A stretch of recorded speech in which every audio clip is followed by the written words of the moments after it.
அன்பு சொந்தங்களுக்கு இனிய வணக்கங்கள். இன்றைய பதிவில் மீனராசி அன்பர்கள் இந்த 2024ஆம் ஆண்டு எந்த மாதிரியான மாற்றங்களை எதிர்கொள்ள போறீங்க, எந்த மாதிரியான சிறப்புகளை இந்த 2024ஆம் ஆண்டுல உங்களுக்கு கொடுக்க போகின்றது, இது மாதிரியான தகவல்களை தெளிவாகவும் விரிவாகவும் பார்க்க போறோம். ஸோ கொஞ்சம் கூட வீடியோ ஸ்கிப் பண்ணாம முழுமையாக பார்க்க முயற்சி செய்யுங்க. இப்போதான் நம்ம சேனலை முதல் முறையாக பார்க்குறீங்கன்னா மறக்காம சப்ஸ்கிரைப் பண்ணிக்கோங்க. பக்கத்தில் இருக்க பெல் பட்டன் ஆல்ன்ற ஆப்ஷனையும் கிளிக் பண்ணிக்கோங்க. வாங்க இப்போ வீடியோக்குள்ள போகலாம். மீனராசியை பொறுத்த வரைக்கும் புரட்டாதி 4ஆம் பாதம், உத்திராட்டை 1, 2, 3, 4ஆம் பாதங்கள், ரேவதி 1, 2, 3, 4ஆம் பாதங்களை உள்ளடக்கியது மீனராசி. மீனராசிக்கு அதிபதி குரு பகவான். மீனராசி அன்பர்களுக்கு இந்த 2024ஆம் ஆண்டு மிகப்பெரிய வரப்பிரசாதமாக இருக்க போகின்றது தான் ஒரு உண்மை. 2024ஆம் ஆண்டு மீனராசி அன்பர்களுக்கு வெற்றிகரமான ஆண்டாக அமைய போகின்றது. என்ன காரணம் அப்படின்னு பார்த்தீங்கன்னா, இந்த 2023ம் சரி, இந்த 2022ம் சரி, மீனராசி அன்பர்களுக்கு பார்த்தீங்கன்னா அவ்வளோ ஒரு பாசிட்டிவாக இல்லவே இருக்காது.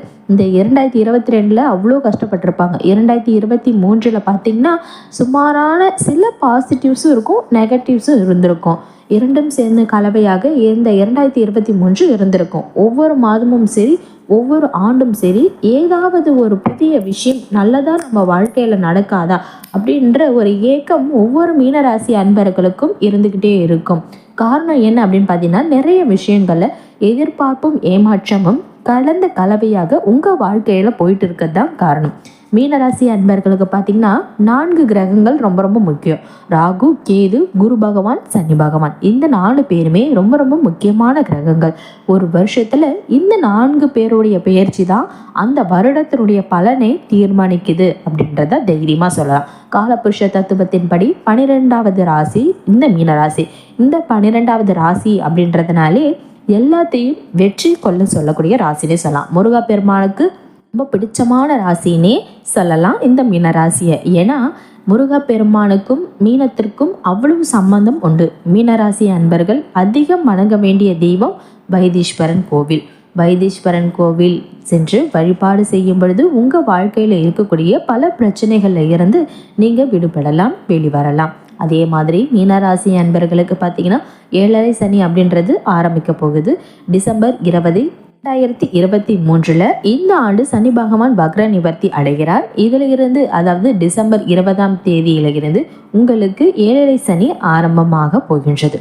7.5 சனி அப்படின்றது பெரிய லெவல்ல தாக்கத்தை கொடுக்குமா அப்படின்னா, முதல் சுற்று வருபவர்களுக்கு தாக்கம் அப்படின்றது சற்று குறைவுதான். 2ஆம் சுற்று அப்படின்றவர்களுக்கு தாக்கம் சற்று கடினமாக இருக்கும். 3ஆம் சுற்று உள்ளவர்களுக்கு சற்று நிம்மதியே கொடுப்பாரு. நல்லா தெரிஞ்சு வச்சுக்கோங்க. 7.5 சனி அப்படின்றது சனி பகவான் உங்களுடைய ஜாதகத்துல எங்க இருக்கிறாருன்னு பார்த்துக்கோங்க. உங்க சுய ஜாதகத்துல 6ஆம் இடத்துல இருக்கிறாரா, இல்ல 8ஆம் இடத்துல இருக்கிறாரா, இல்ல மேஷத்துல இருக்கிறாரா, இல்ல 12ஆம் இடத்துல இருக்கிறாங்க, இல்ல ராகு கேதுவுடன் தொடர்பு பெற்று சேர்க்கை பெற்று இருக்கிறாரா, இல்ல செவ்வாயுடைய பார்வை இருக்குதா அப்படின்ற மாதிரி நிறைய பாருங்க. இதையெல்லாம் பார்த்துட்டு சனி பகவானால உங்களுக்கு என்ன பிரச்சனை வரும் அப்படின்ற ஒரு முடிவுக்கு வாங்க. ஜென்ரலா 7.5 சனி அப்படின்னா பிரச்சனையை கொடுக்கும் அப்படின்னு யாரும் பயப்பட வேணாம். ஜென்ரலா சனி பகவானுடைய நீதிமான், கர்ம காரகன் அப்படின்னு சொல்லலாம். நீங்க பண்ண தப்புக்கு நீங்க அனுபவிப்பீங்க, நீங்க பண்ண கர்மாக்கான பலனை நீங்க அனுபவிப்பீங்க, அவ்வளவுதான். நீங்க ஏதாவது தப்பு பண்ணியிருந்தீங்கன்னா அதுக்கு உங்களுக்கு தண்டனை கொடுப்பாரே தவிர, உங்களுக்கு நீங்க செய்யும் தானமும் நீங்க செய்யும் புண்ணியமும் உங்களை காப்பாற்றும். இதுதான் உண்மை. உங்களுக்கு முக்கியமான ஒரு விஷயம் என்ன பார்த்தீங்கன்னா, 7.5 சனி அப்படின்னாலே பெரிய அளவில் பாதிப்பு அப்படின்றது மீனராசி அன்பர்களுக்கு 2024 கட்டாயமாக ஏற்படாது.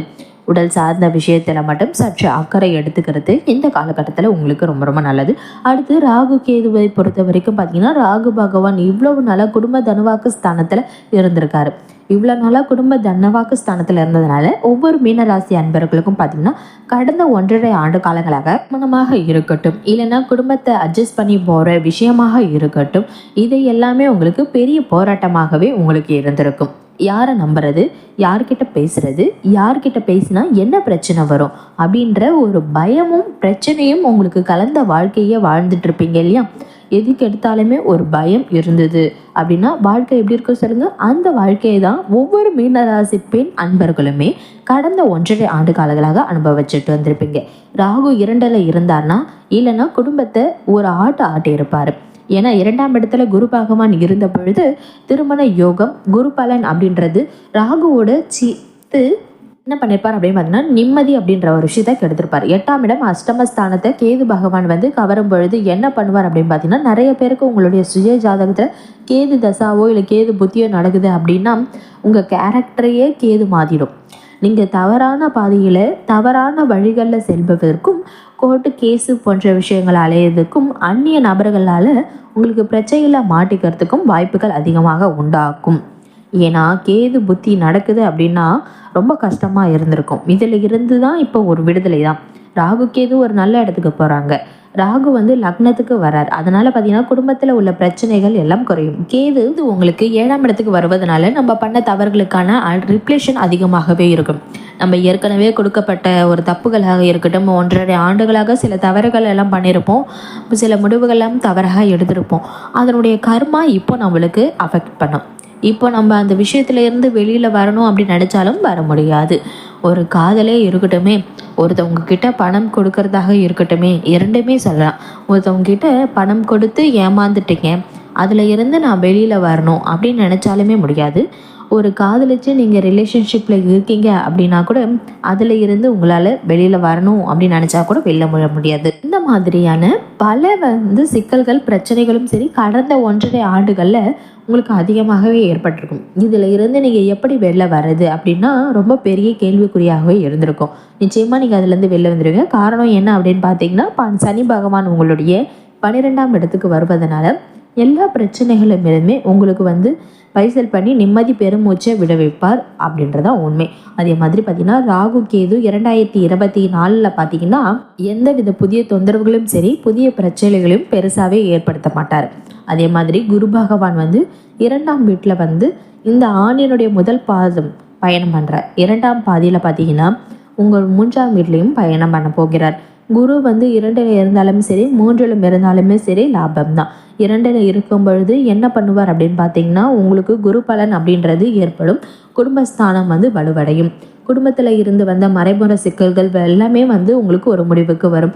நீங்கள் எந்தெந்த விஷயத்தெல்லாம் ஆசைப்பட்டுட்டு இருக்கீங்களோ அந்த விஷயத்தை எல்லாம் செஞ்சு முடிக்கக்கூடிய ஒரு அமைப்பு உண்டாக்கும். நீங்கள் பிழைக்கணும்னு ஆசைப்படுறீங்களோ, இல்லைன்னா வேலை வாய்ப்பாக இருக்கட்டும், சொந்த பிஸ்னஸாக இருக்கட்டும், இல்லைன்னா கணவன் மனைவிக்குள்ளார ஒரு அண்டர்ஸ்டாண்டிங்காக இருக்கட்டும், இல்லை வெளிநாடு சார்ந்த விஷயங்களாக இருக்கட்டும், ஒரு கிளியரான ஒரு முடிவு ஒரு பாசிட்டிவான ஒரு முடிவு அப்படின்றது நிச்சயமாக இருக்கும். அதே மாதிரி உங்களுக்கு குரு பகவானுடைய பார்வையும் சரி முதல் பாதியில் நல்லாவே இருக்குது. ஏன்னா 5, 7, 9 இந்த பார்வை குரு பகவானுடைய பார்க்கிறார். 5ஆம் பார்வையாக உங்கள் 6ஆம் வீடு ருணரோவு சத்ரு ஸ்தானத்தை 5ஆம் பார்வையாக குரு பகவான் பார்க்குறாரு. ருணரோவு சத்ரு ஸ்தானத்தை பார்க்கறதுனால எதிரிகளுடைய பலம் குறையும். அதே மாதிரி 7ஆம் பார்வையாக அஷ்டமஸ்தானத்தை பார்க்குறார். அஷ்டமஸ்தானத்துக்கு குரு பகவானுடைய பார்வை கிடைக்கும் காரணத்தினால உங்களை ஆயுள் சம்மந்தப்பட்ட பிரச்சனைகளும் சரி உடல் சம்மந்தப்பட்ட பிரச்சனைகளும் சரி நிம்மதியாயிடும். குரு பகவான் தன்னுடைய பாக்கிய பார்வையாக 9ஆம் பார்வையாக உங்களுடைய 10ஆம் வீட்டை கர்ம தொழில் ஸ்தானத்தை பார்க்குறாரு. அதனால என்ன ஆகும் அப்படின்னு பார்த்தீங்கன்னா, வேலை வாய்ப்பில் இருந்த சிறு சிறு சிக்கல்களாக இருக்கட்டும், பிரச்சனைகளாக இருக்கட்டும், அது எல்லாமே முழுவதுமாக விலகிவிடும். 2024 ஜூன் மாதத்திற்கு பிறகு குரு பகவான் உங்களுடைய 3ஆம் வீட்டிற்கு போகிறார். 3ஆம் வீடு அப்படின்றது முயற்சி ஸ்தானம், இளைய சகோதர ஸ்தானம். அப்போ பார்த்தீங்கன்னா கூட ஒர்க் பண்ணுறவங்களாக இருக்கட்டும், இல்லைன்னா உடன் பிறந்தவர்களாக இருக்கட்டும், அவங்ககிட்ட இருந்த பிரச்சனைகள் கருத்து வேறுபாடுகள் எல்லாமே ஒரு முழுவதுமாக ஒரு நீங்கிடும். யாரை கண்ட நீங்கள் பயப்பட வேண்டும் அப்படின்ற ஒரு அவசியம் இருக்காது. யோசித்து செயல்பட்டால் எதிலையும் வெற்றி அப்படின்றது 100% உறுதி. முக்கியமாக ஒரு விஷயம், இந்த மீனராசி அன்பர்களுக்கு உங்கள் சுய ஜாதகத்தில் உங்களுக்கு ரிஷப லக்னமாக 2024 இன்னமும் பலமாகவும் சிறப்பாகவும் இருக்கும் அப்படின்றதான் உண்மை. அதே நேரத்தில் மீனராசி அன்பர்களை பொறுத்த வரைக்கும் இந்த ஆண்டு வியாபாரம், தொழில், வேலை வாய்ப்பு, திருமணம் இது 4மே ரொம்பவே நல்லபடியாக இருக்கும். எந்த விதமான புதிய சிக்கல்களும் பிரச்சனைகளுமாக ஏற்படாது.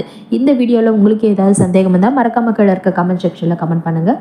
நன்றி. மற்றும் ஒரு புதிய தகவலுடன் உங்களை மீண்டும் சந்திக்கின்றோம். இது வரைக்கும் நம்ம சேனலை சப்ஸ்கிரைப் பண்ணாமல் பார்த்துட்டு இருக்கீங்கன்னா மறக்காமல் சப்ஸ்கிரைப் பண்ணிக்கோங்க. பக்கத்தில் இருக்க பெல் பட்டன் ஆல்ன்ற ஆப்ஷனையும் கிளிக் பண்ணிக்கோங்க.